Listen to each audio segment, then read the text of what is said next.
So he start off with Panda chilling in Tokyo Colony number 2, cause he's over here looking for Angel, because you know they need to free Gojo. And as he's about to start making his move, he runs into Kashimo over here.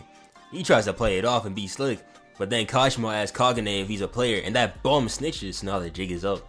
And our boy Panda starts getting violated. After getting hit once, he immediately goes into his strongest form, trying to catch him with the right. Kashimo maneuvers through, takes his arm off, calls the nigga garbage, and proceeds to throw his right arm back at him and give him the 3-piece combo of hell. But Panda over here now slumped. He cuts to the chase and questions him on where Sukuna is. But Panda, out of concern for Itadori, decides that he's not gonna snitch. Really foreshadowed well here with the uncle shit. Panda tries to fight back with this monstrosity over here, but Kashimo locks in. His cursed energy, as stated before, has the properties of electricity. When he's fighting someone, he separates the positive and the negative charges of his attacks. He uses the positive charge when striking an opponent, and the negative charge is the discharge from Kashimo directly to his target. The result of this is a lightning bolt that has a sure hit effect without the need of a domain, which is hard as hell, I can't lie. Kashimo over here posing all tough, with him asking again for Sukuna's addy, but Panda starts talking about how his kind are tight-lipped. So Kashimo's like, "Aight then, I'll make sure you never open your mouth again."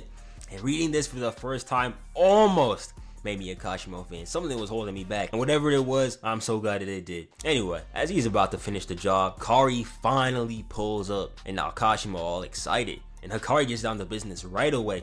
Boosts that nigga across the map, then pulls up on some crazy shit trying to take off his head. And Kashimo's reaction right here, hella valid, cause ain't no way we out here fighting to the death and you out here moving like Kevin Gates. He also notices that his cursed energy trait barely affects Hakari, since the CE output is so high that he can basically ignore it.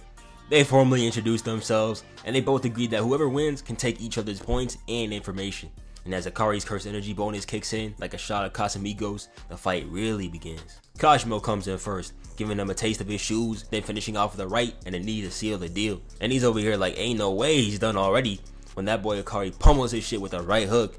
And this right here is crazy. Nigga really held the follow through, hit a pose. They came in and walloped this man in a 2-second span. And Kashimo over here yapping about some, not bad at all.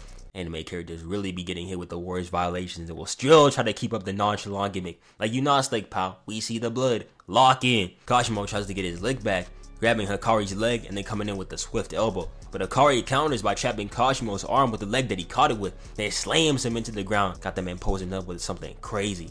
He gets back up though, and now it's time for him to cook. Using his charged up electricity, he tries to take off Hakari's head, but his weave game on 50, so he's able to dodge that at the cost of his arm. And it looks like Kashimo might get the dub when Hakari surprisingly comes in with a counter. Kashimo like, damn, he really did that, that's crazy. I don't care, and gets ready to finish him off. But Hakari's arm is already healed. Then the narrator starts playing Hakari's jackpot, which gives him unlimited cursed energy as long as the private Pure Love Train theme song lasts, which is about 4 minutes and 11 seconds. And even though he never learned reverse curse technique, the unlimited CE his jackpot gives him allows him to reflexively use RCT to prevent his body from breaking, meaning that for exactly 4 minutes and 11 seconds, Hakari is virtually in. And even better for him, his jackpot replenishes his cursed energy and cursed technique, meaning that as long as Hakari keeps hitting jackpots, he can open his domain over and over again. Then Hakari pops his domain again. Hakari's sure hit is harmless, which means he can transmit his CT information to Kashimo quickly, at a speed even faster than Mahito's in Shibuya, which by the way was 0.2 seconds. Kashimo understood the rules of Hakari's domain expansion even before he could give up on activating Hollow Wicker Basket. And since Hakari hit the jackpot earlier, he now has increased probability, meaning that he's more likely to hit a jackpot now than he did last time. And he's feeling pretty good about himself too, but as Kashimo notes, he's not unkillable now, since they're in the increased probability mode, meaning that this is his time to strike. And he was giving Hakari the work. Gut punched him, then backhanded his face, blocked his attack, hit a spin move, and elbowed him in the neck. And it could have been over right here, but Hakari was able to use the pseudo spin. This move right here basically allows Hakari to redo a single sequence, kind of like an undo button. But even that didn't help, as he went right up to Kashimo, got hit with another 2-piece, and got his neck snatched once again. But like the other time, those pseudo spins saved the day. And since he's now used 2 consecutive effects, the scenario now begins. This is a potty emergency scenario. I cannot take that shit serious. A 2-star scenario in which Hiro over here has to make it to the bathroom before he pees his pants. And lucky for him and Hakari, he does. Now Hakari ready to turn up. EQs the music, starts hitting something crazy. I do not know what possessed him to move like this, but he make it look tough, so it's whatever. Kashimo notices immediately that Hakari's now entered his unkillable mode, but even so, the jackpot he just hit was an even number. So if he opens his domain again, the increased probability mode he just had would have ended. This will be important later on, so remember this. That would mean that he wouldn't hit his jackpot as quickly as he did last time. If he gets through these next 4 minutes, he should be able to have this in the bag. But that's how losers think. I cannot take this pedo seriously anymore, man. I'm sorry, bro.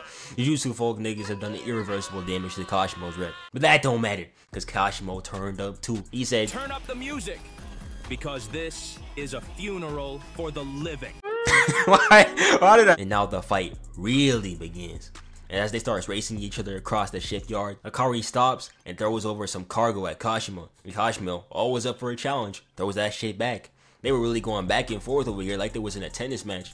And right before it looks like HAKARI's about to get a clean hit, Kashimo steals this nigga own move with a weave so devious it got him snatching air, grabs the container door, and backhands the fuck out of him. But finishes up the job with this uppercut. Cursed energy may come from the gut, but RCT comes from the brain. And no matter how powerful your RCT is, a one shot to the head will kill you. And just as he's about to get the finishing blow on HAKARI, he locks in, healing his damaged brain while ejecting Kashimo's cursed energy from his nose. He geeked as hell for a man who almost got his head taken off. And now only 8 seconds in the round remain.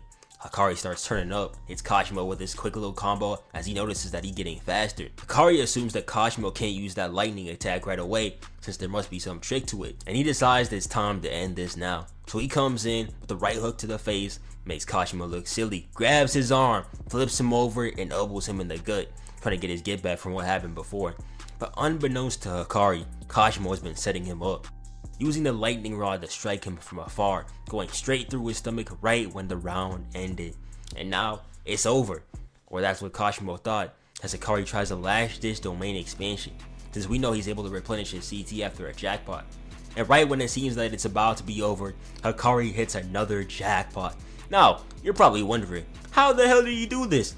I'm gonna keep it a buck with y'all. I got no fucking clue. This nigga just be doing shit for real. So after seeing this, I did what most people do when they're confused on something, and I went to Reddit and I found this post right here. Apparently, there's a hidden probability mode inside the modern Pachinko. It's a mechanic that lets you combine both the normal modes, the time reduction mode, with the probability mode. And apparently, this lets the instant jackpot. I don't know, man. This shit been frying my brain for the past hour.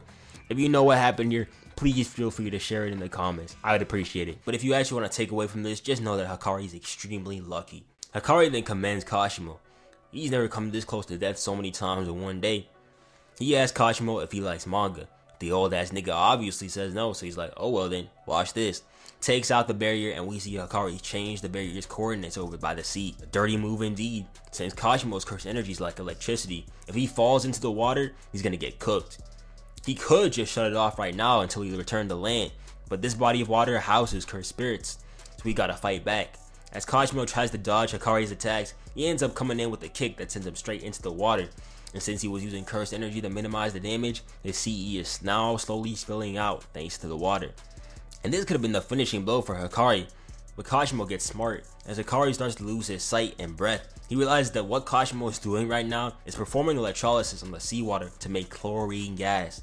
And you can see right now it's actually burning his face while he does this. Pretty smart on his end. Normally there are 2 ways you can kill an RCT user.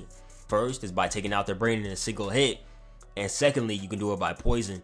Since unlike regular damage, it takes a more advanced form of RCT to remove the source of the poison from their body. And for the 50th time today, it looks like HAKARI is finally finished. But this nigga HAKARI is like a cockroach. No matter how many times you hit it, he just won't die. As he wakes up with a smile and smacks Kashimo in the face, as we learn that his RCT is fully automatic. Even when he's not awake, it can still identify and clear the poison from his system. Crazy. As the water temperature starts rising due to Kashimo's CE, HAKARI wonders if he should expand his domain again, but ultimately he decides against this, talking about some blah blah, and Kashimo responds by saying hell yeah or blue blah as he grabs HAKARI's left arm. Then there's an explosion, as we see drops of blood rain down from it. Panda's ass, who somehow made it all the way here, is looking for HAKARI. Then we see Kashimo emerge. Thanks to that blast, he's out of cursed energy, but that shouldn't matter because HAKARI should be dead. But if you think HAKARI's going out like that, you crazy, bro. Kashimo ain't even mad over here in this panel. He just accepted his fate. HAKARI had to get one last right hook in for the win. Okay, I'm doing this part because I finished recording this a lot of months ago and I'm kind of sick, but whatever. Anyway, Kashimo wonders if Hakari's just gonna kill him, but Hakari's like, nah, bro, you good. Just give me the points and we done. Apparently, Kashimo really wanted to fight Sukuna, so Hakari makes a deal with him where he can fight Sukuna if he gives him the points. And yeah, that's basically it. They go off and live happily ever after. The end.